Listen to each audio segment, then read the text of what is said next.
I'm Jeffrey.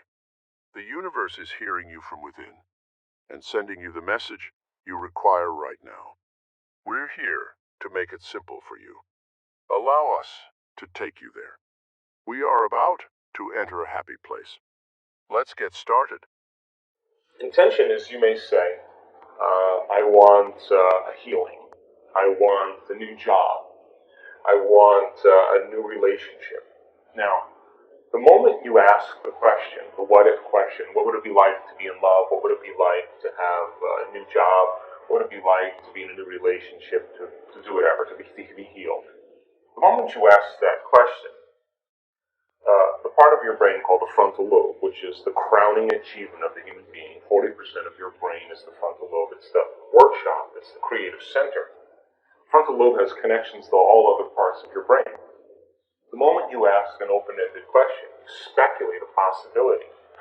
The creative center turns on and it looks out over the landscape of the entire brain and begins to call up different networks of neurons that are stored in your brain based on something you've learned intellectually, knowledge, or something you've experienced in your life. Like, well, I know what it is to be in love, or I know what it is to have a good job, or I read a book about it.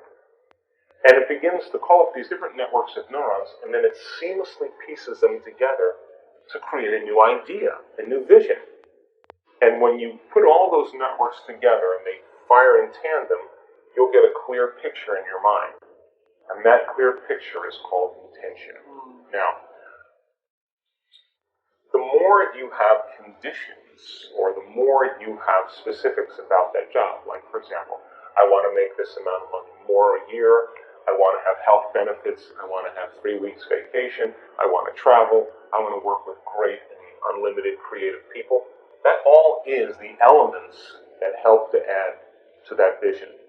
Now, the picture you get in your mind could be the word job, or it could be just an image that's personal to you.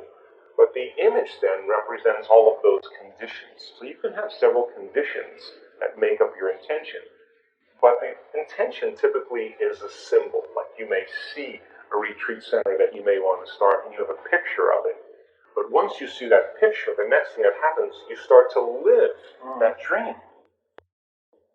The moment you start to take that dream and it turns into a living motion picture, what happens is the moment it starts taking on form and it starts taking on time, you start to experience it and all the things you're going to do, you're actually living in that future, and your brain does not know the difference between the actual event that takes place in your life and what you're imagining in your mind. We call it mental rehearsal in my work, but you're literally rewiring yourself to the future. Now your brain is no longer a record of the past. It's now, in fact, a map to the future. Now, most people stop at this level, but there's another level. Because once you have that intention, and I watched you do this, what makes the intention have life is when you combine it with that. Why? Because your body is your unconscious mind. It doesn't know the difference between an experience in your life that creates an emotion and an emotion that you're fabricating by thought alone. So your body now, as the unconscious mind, is living in that future in the present moment, and you're beginning to epigenetically change your cells in preparation for that event. So then, here's the condition, the caveat. That means then you can't wait for your healing to feel wholeness. You have to feel wholeness for your healing to occur. That means you can't wait for your new relationship to feel love. You have to feel love so your relationship finds you. It means you can't wait to have your new job to feel empowered. You have to be empowered by the thought of your new job. So we're switching the model around because most people wait for something outside of them to change how they feel inside of them. And when they feel better inside of them, they get relief and they say, I like you, you helped me with that. That's cause and effect. That's the old model of reality. What we're talking about here in the quantum model is cause and effect, which means that you are going to have to change how you think and how you feel before the experience occurs in order for the event to find you. I mean, if you're going to enter in a relationship with me and you want to be in love, but you're not bringing any love to the relationship, why would I want to love you? Right? You'd have to bring that. So, like, if your personality creates your personal reality, And your personality is made of how you think, how you act, and how you feel. The present personality who's listening to this show has created the present personal reality called their life. So if they wanted to create a new personal reality, a new life, they would have to start thinking about what they were thinking about and change it. Starting to become conscious of their unconscious habits and behaviors and modify them. Now here's the key. They have to look at the emotions that they've memorized that keep them anchored to the past and decide if those emotions belong in their future. So most people try to create a new personal reality as the same personality. It doesn't work. In other words, a wealthy person doesn't feel lack. You can't bring lack into your future. You can't talk and complain and blame and make excuses or go back to old habits and expect your future to show up. You have to maintain that state for a period of time so that your body catches up. Because the body and brain live in the past. So it takes a certain amount of repetition, a certain amount of consciousness, a certain amount of will to finally arrive there. And I'm happy to say that it's possible. Learn. Fill your brain with knowledge. Turn the TV off. Sit down and read a book or watch a video that's going to inspire you. Knowledge is the precursor to experience. The more knowledge you have, the more prepared you are for the event. And when you start losing track of your vision, it's because more than likely you're emotional. Because the moment you feel emotional, you can't see the future because you're looking at your future through the lens of the past. Get up in the morning, get out of bed, and take time for your precious self. You and I are a work in progress. And if we are not changing our brain and body in some way, priming it for the future, we're going to be very predictable the rest of the day. We're going to be in our past. Take time for yourself every morning and ask yourself a simple question. One day, one lifetime, what is the greatest expression of myself I can be today?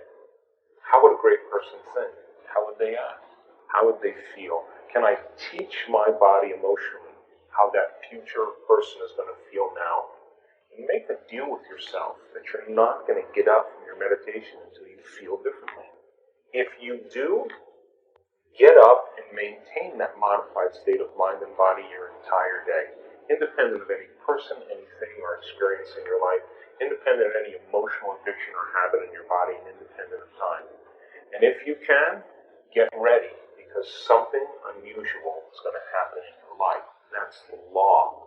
And so when synchronicities and serendipities and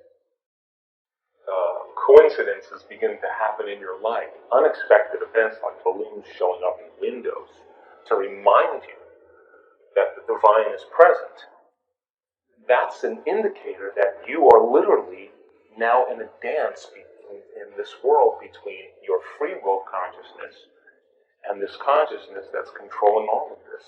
And when your consciousness every day merges with that consciousness, why not be bold enough to say to the Creator, hey, Creator, I took time out of my busy day to emulate you. I'm the son and daughter of God. I am emulating you as a Creator. But here's the deal. I need a sign from you to let me know that you're real. But don't bring it in a way that I can expect, because if it comes in a way that I expect, it's nothing new. Rock my world. Drop a little crumb from the table and let me know that you're present so that I'm inspired to keep creating. Let's see a red balloon fly by the window. That's exactly what I said, yeah. That's the point. So then, when that starts happening to you on a regular basis, you're less prone to judge your coworker. You're less prone to get upset in traffic. You'll be the person going, because you don't, and when the mystical starts downloading data into your brain and you start having really profound experiences, there's only one thing you want to do, and that is to give. You cannot not give in that place. And you can never return back to business as usual ever again. We're delighted to see you all the way through the video.